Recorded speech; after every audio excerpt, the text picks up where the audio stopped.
Listen, everybody, my ass wouldn't be coming to you full throttle like a floating head on this green screen in my kitchen if I didn't think that this was of significance. Okay. So we're seeing a lot of fuckery going down right now in the world of women, especially when it comes to agency and autonomy. And I don't know, call me Webster's. We just may get a little dictionary lesson today. All right. Because we are seeing everything unfold from Bianca, who was not censoried, okay, at the Grammys, in which she and Kanye were apparently not even invited to, but she just like straight up flashed us all the way over to the Blake Lively's.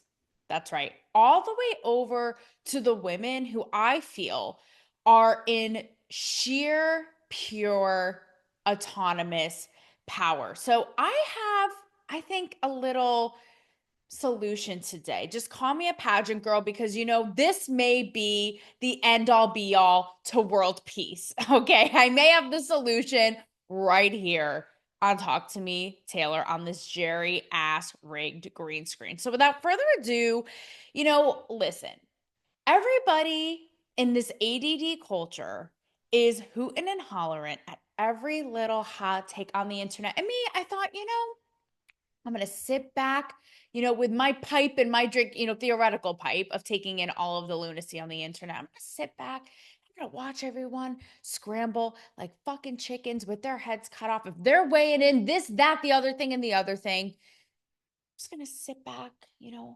again on my theoretical rocking chair. And I'm going to weigh in at the end of the week and watch the dust settle, see how things play out and weigh in like the wise old witch woman that I am. Okay.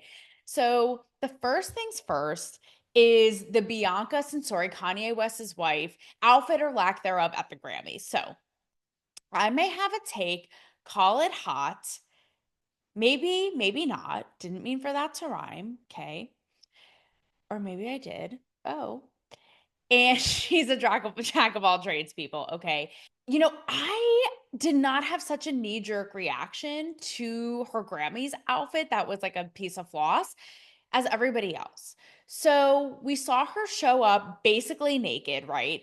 And it immediately, like you saw all of these feminists burning up the feeds in a fury of like, she just looks so uncomfortable. Da da da. Kanye's exploiting her. She's brainwashed. Is this Illuminati humiliation ritual? Like, what is going on? Like, this is giving like every sorority hazing a run for its money. What is the tea? And it created this debate of empowering or degrading. And I can't lie, the first thing that went through my head, I played devil's advocate. I thought, Bianca, Miss B, besides the fact that I haven't heard this bitch talk, like, why doesn't she speak? But alas, I actually unearthed a video from the internet in which I did actually hear her vocal cords in action. So can confirm she is not a sex doll, straight up flown in mail order bride from Japan. Okay. She is real. She has talked. I learned for the first time that she's Australian. Okay.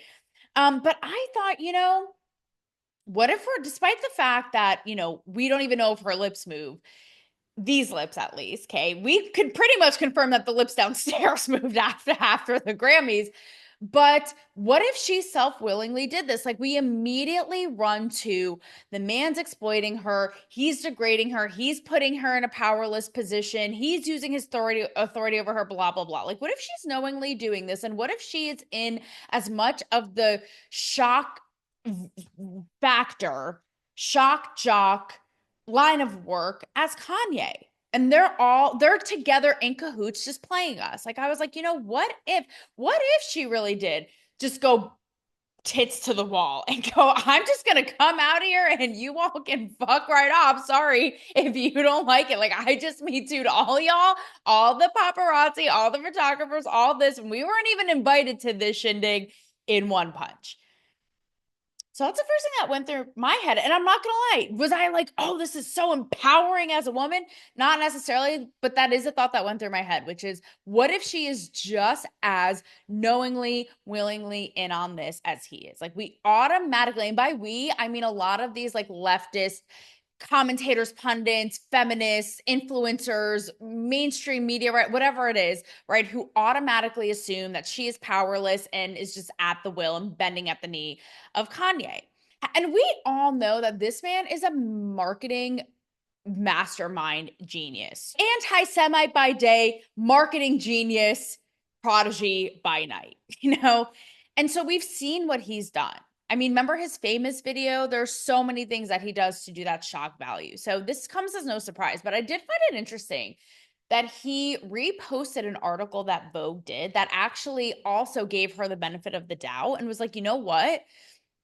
I'm paraphrasing, but it was basically like, what if this is her just kind of like owning it and having her own agency and doing it on her own terms? And he was basically like, yes, thank you. Like, my wife can be brilliant and creative and hot and all these things. And also, you literally have to be the first child in the bloodline of Ray Charles to not think that this woman is so hot. Like, she absolutely, her body is like fuego perfection fire. That's the first thing I thought. I was like, am I like having a, am I actually trans and having a male gaze moment? Because this shit is 100% hot. So those are kind of the things that went on in my head. And I did also think right off of the bat, like, sort of hypocritical, given the fact that Kanye gave his ex-wife and mother of his kids Kim shit for being too sexual. And I'm like, sir, we are literally giving this woman a full-blown OB exam and seeing her whole labia right now. So like, what are we even saying, right? It was interesting to see how people were peeling this back as there's so many ways that you could go with this. And like, there are only so many hours in the day to be dissecting this bitch, right? But there are people who are going, this is classic Kanye putting what he calls his like, a work of art, or her self-pronounced like being a walking work of art, nude, out on display. And how people are saying this is just like because he's fully dressed, right? He's fully dressed in a black outfit and she's totally like in the birthday suit. Also, it was just my birthday this week. So like, happy birthday to me. I guess I didn't ask, but you know what? You guys did not have to go this far. I mean, really, like, you didn't have to go this hard just for me, but hey, I'll take it. And they're saying this is really, the male archetype versus the female archetype on full display. He's fully clothed and in the power position, and she is objectified piece of art, so to speak, as beauty, right? And maybe this is like an extreme version of those tropes or archetypes, like I said, of the male and female form in its power. But I thought, although it's extreme, is there a lie? Is there a lie in that? I mean, guys, I lived in Florence. I saw the David up close and personal with his little weeby. Like, do we want to see that on full display from dudes? Like, I'm sorry, it just would not hit the same. Okay? It would not hit the same. Like, imagine all of these guys rocking out with their cocks out on the red carpet, like maybe dad bod, maybe not, like with their hairy asses. Like, do we want to see that? I can objectively as a woman be like, no, like, this bitch is hot. Like, and it could be like, I don't want to say any woman, but I'm saying that is the power in the sexuality and beauty of the female form, and ain't nothing wrong with that. And I gotta say, as kooky as he is, if it was really bringing that idea to life, I mean, when you think about it, that is sort of, the test of time. If you're looking at it from an artist's perspective, I mean, of course, yes, there are statues and, ancient civilizations of men and all this in their power, but how many timeless the Venus, right? How many classic works of art show women in all of their glorious nude power? I am just saying. So like, the math is sort of mathing here. It's not that far off. And the fact that people are up in arms about that, it's like, sweetie, you just don't like the truth. Now, it's another argument if she just complied and like had her arm twisted and she wasn't a willing participant in this. That shit's a different story. I'm saying if they were purposefully trying to shock us, fine, like woo woo. Two, we're all gonna be like, we're all gonna be smoking cigarettes, being like, it's gonna take a lot. It's gonna take the rapture, okay, to shock us these days. I'm talking to you, fellow millennials. Like, we have seen some shit, right? But it's not that far off if they were trying to, again, portray this art and, again, the power of the male and female and in the extreme way. And what's interesting to me is almost both sides will take issue with a woman sexualizing herself like this, but for different reasons. Notice how the left always blames the men. Like, the men are exploiting the women, the men are to blame, and the right always blames the woman. They're like, she's just an immoral slut, basically, is what it is. So someone is being exploited all the time. So what I would like to see, and I'm going to get to this in our happy ending here, is just for the bitch to talk. Like, why don't you talk? Okay, because I know, and I've seen, again, these snippets of her, and she's super impressive. I mean, she was an architectural, designer at Yeezy. She seemed in the clips that I saw really down to earth, funny, cool. So I know that there are wires. I don't think there's a blown fuse up there. Like, I think that there are wires and a circuit full on working up there, but can we hear it ourselves? Because now shit, it's starting to get weird. Like, this is starting to be robotic Illuminati shit going on. Like, are you going to proceed to do some weird ass ritual in the woods? I mean, I don't know. Like, are you guys going to go sacrifice some Jews? Like, probably, but I'm just saying that's the part to me that is the missing link. And I wouldn't necessarily discredit women who do this. It's funny because the first thing I thought of when I saw this was Rose McGowan and her iconic nearly nude outfit at the VMAs, where she was literally wearing, like, strung together, basically like a friendship bracelet, okay, from Girl Scouts, strung together as her dress. But you know the one. But what was so powerful about this, and she's talked about it since, is she wore this, even though it was in secret, on the heels of allegedly getting assaulted by Harvey Weinstein. And it was a way for her to really reclaim her sexuality, her identity in a really powerful way.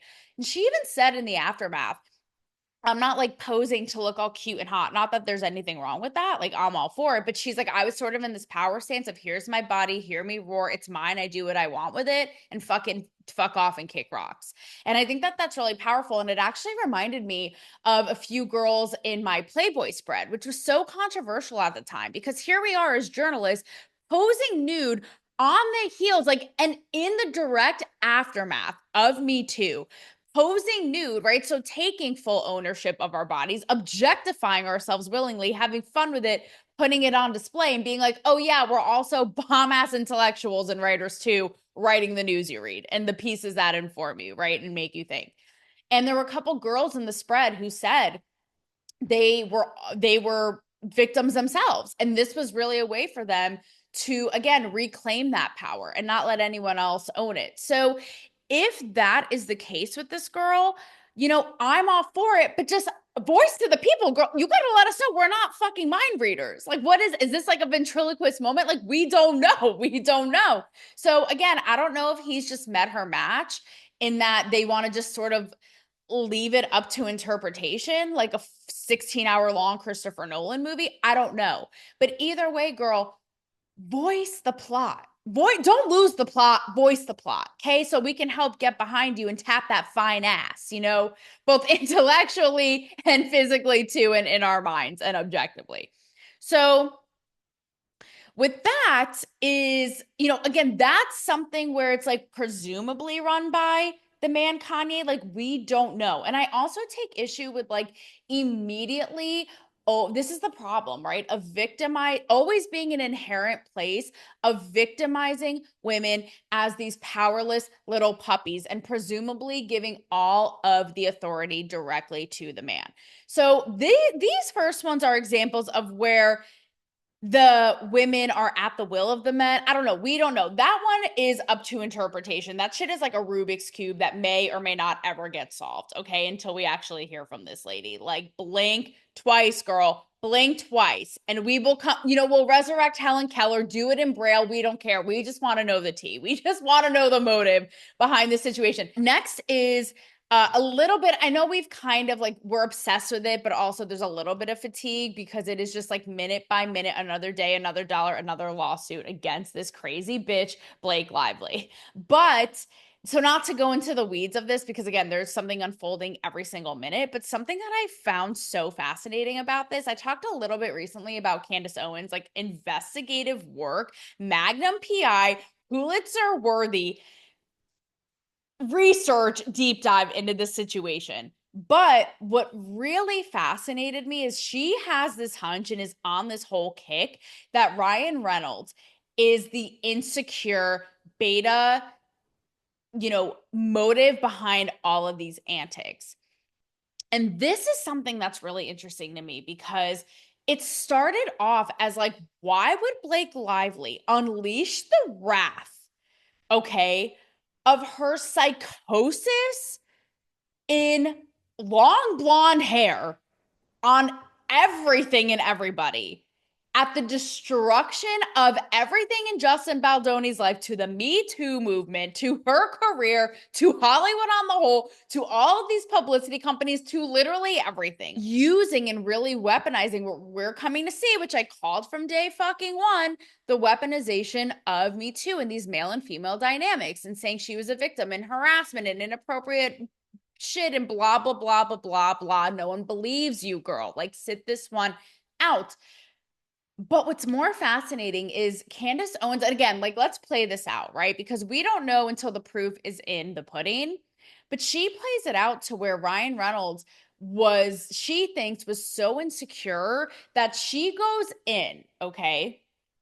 And like she dives into the pocket of the Sisterhood of the Traveling Pants and makes an entire timeline of the This Ends With Us production and the Deadpool Wolverine production, and watches how the unfolding of events sort of coincide in a really sort of coincidental way, in which every time Ryan Reynolds is home from shooting, basically shit goes awry between Blake Lively and Wayfarer and the production crew, and shit just gets kooky, right? Where it's like things are becoming like they're becoming difficult and more complaints and more strife and all this kind of shit. Can you push the production dates? We need this, demanding all this stuff, and all just kinds of like every complaint under the sun.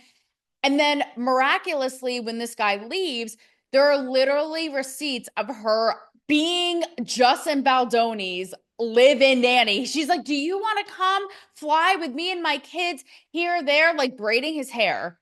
And so it really makes you think, was an insecure Ryan Reynolds behind this entire ploy?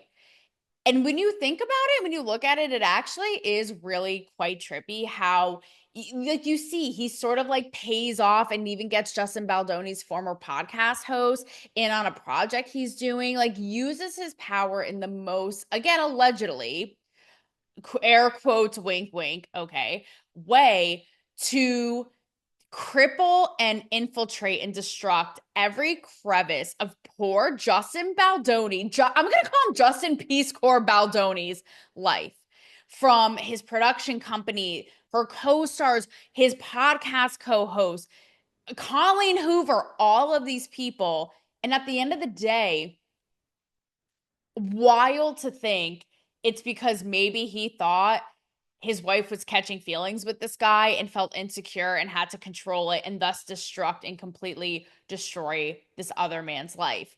But so that's something in and of itself, right? The epidemic of insecure men.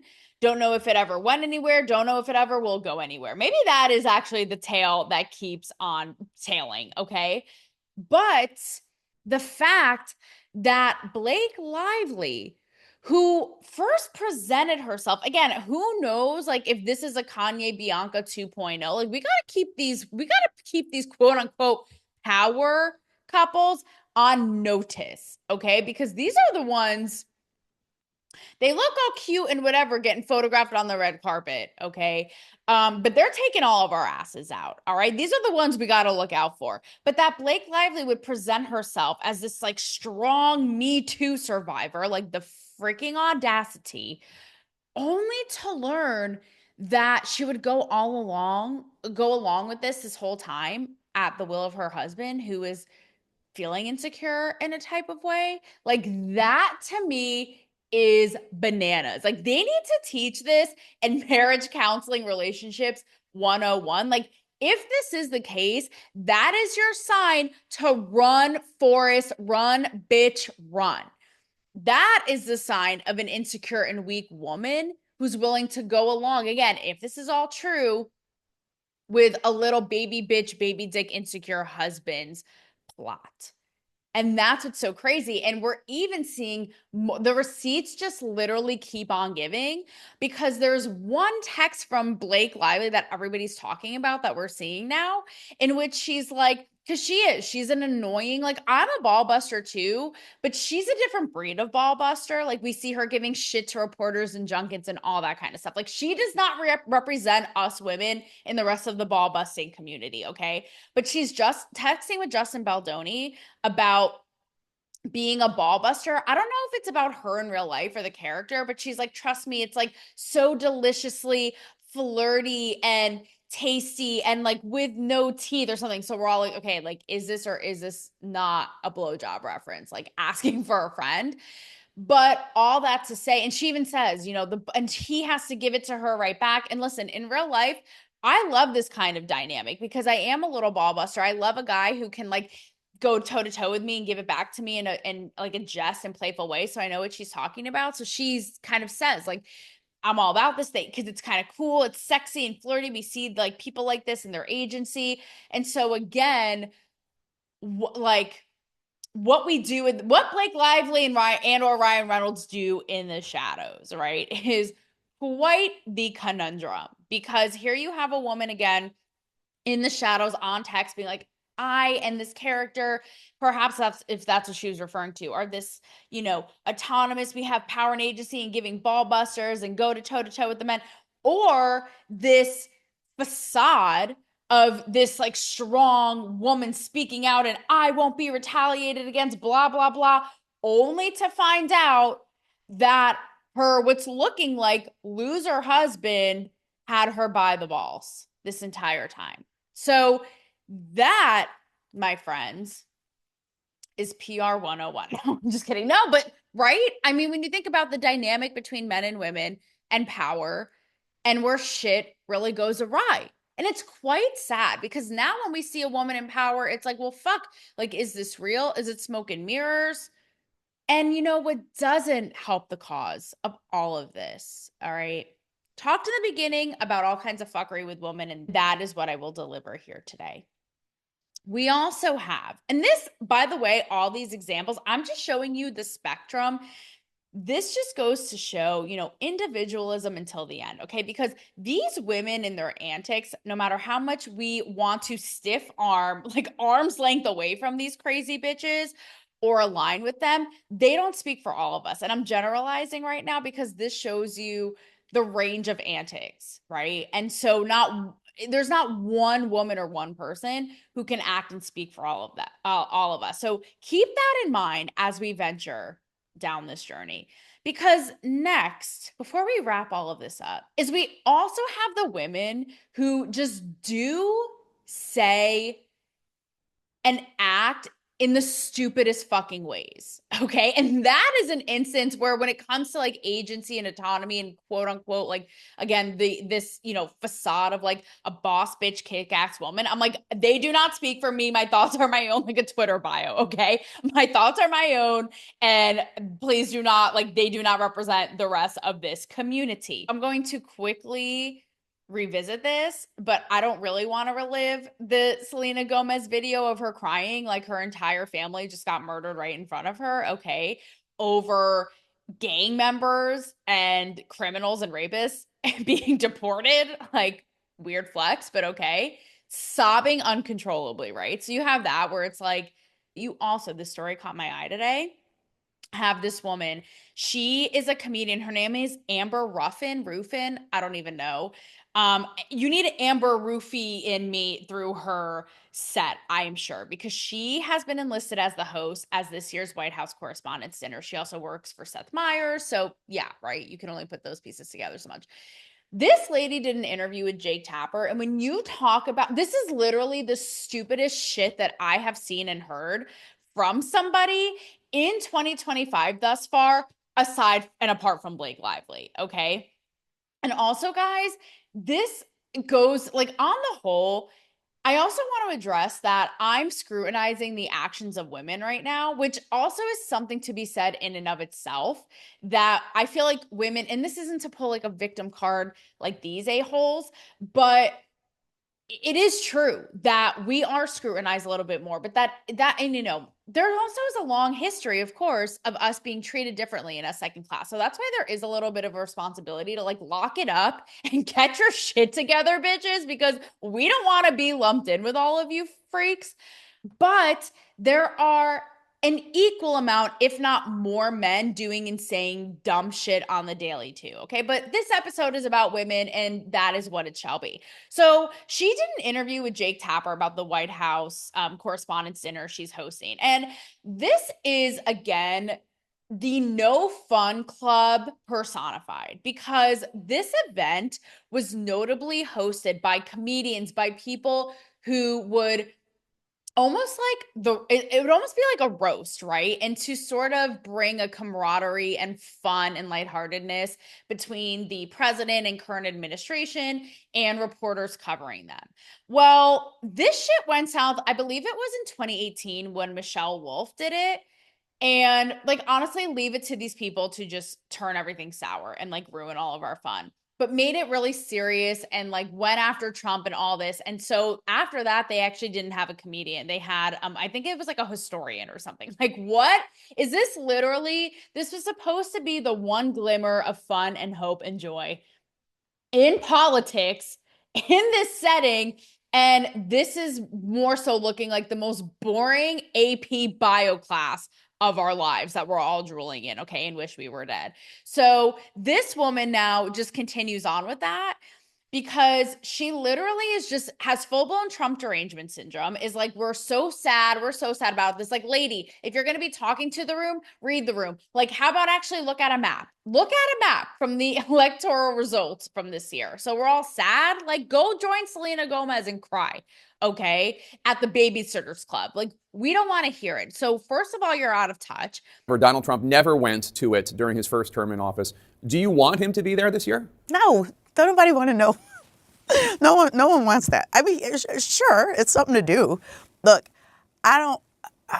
Secondly, she is literally saying that she's not going to poke fun or go after people, especially ones that she agrees with. Like, oh, no, I'm not going to do that. Like, oh my God. Listen, bitch, if I wanted to full-blown reinstate the establishment of the No Fun Club, I would go back and start writing again for these feminist mainstream outlets, okay? So it literally, I was like, who hired this person? Like, I need answers. I actually need, like, do I need to enlist Brian Friedman to go into the documents and receipts to see the employment W-9 tax forms of who decided to hire this lady for this? Because the whole thing, I was like, wow, talk about cancel culture killing comedy and anything good in this life. But there's hope for us, you guys, okay? Because I also am seeing women who are young women who are really owning their autonomy in ways that, I mean, they may not seem that out there. Some of them are sexual and physical, which, like, again, it's like, oh my God, God forbid, especially in this day and age. Like, again, if you do this, it's just because a man insinuated, or the male gaze, or you're bending to that, or a man told you. It's like, get a grip, get lost, right? You have women like Tyla, who I am completely enraptured by. I know I'm a little behind, like, grandma here is a little bit behind the curve, but I can watch her push to start video all day, every day. It lives rent free in my blonde brain. I'm so obsessed with it. Just the way she exudes power and sexuality. It is so captivating. I feel like it's just sort of like, before this just whole wave of feminism went too far, like, captures that sort of, like, I don't even know, 90s 2000s like vibe, and she's just like totally owning the space.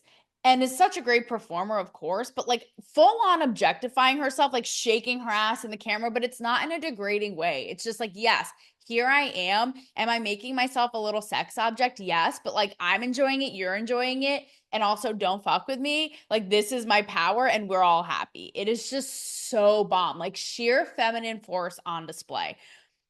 I also really appreciated Gracie Abrams. Like, despite how stupid her politics are, she is the daughter, which I was 5 minutes old when I learned. She's the daughter of J.J. Abrams, who I'm obsessed with. Again, shit politics, but love your work, sir. Love your work.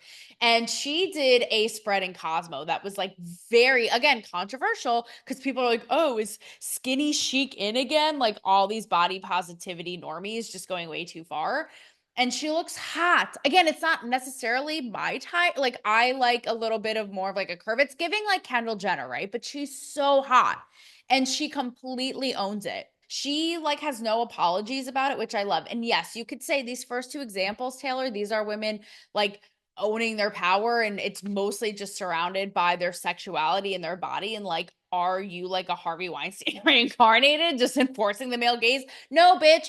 Female power is power, period, right? And this is just one facet of that. But I love that they have it on full display in a world that's so uptight about this shit and owning it because it is such organic, natural power of a woman, right? You also have, and I haven't been following this story too deeply, but the whole Brianna chicken fry story and her breakup from Zach Bryan, who we learned was really sort of like, again, allegedly, whatever, snooze, manipulative and sort of emotionally abusive and controlling and all this. And she brought the two together by telling her story and again reclaiming that power and saying, look, and taking accountability, like, look, I was a willing participant in this. And in tandem does a fire Sports Illustrated swimsuit spread. And again, is like, this is a way of taking control of my body, my narrative. Nobody owns it but me, you know? And I love that. So there is hope for us after all. Okay. Let the church say amen. And just to bring us all together in the end, you know, ring around the rosy, here we are. Is Look, I feel like we can all have our disagreements about what a powerful woman is, what a strong woman is, who's exploiting who, are they exploiting themselves? But at the end of the day, I feel like if you're left, right, if you're here, there, if you are Illuminati, maybe if you are an alien, like I don't give a shit, right? I think that we can all agree that we do not want women to be fucked with, you know? And I feel like, you know what, guys? Sorry to you other ladies, but this is up to us. We put so much onus on men of like, do better, male gaze, treat us better, don't objectify us. This is where it does come down to us. And the responsibility is on us to own what we are doing and to take agency of what we are doing so that there isn't this confusion. It isn't so murky, right? And up to interpretation. And all of this will bring us one step closer. I don't care if it's an oral dissertation projected like a telepathic person through her mind from Bianca Censori on her outfit or lack thereof, or world peace. We're one step closer every day, gals. Let's do it.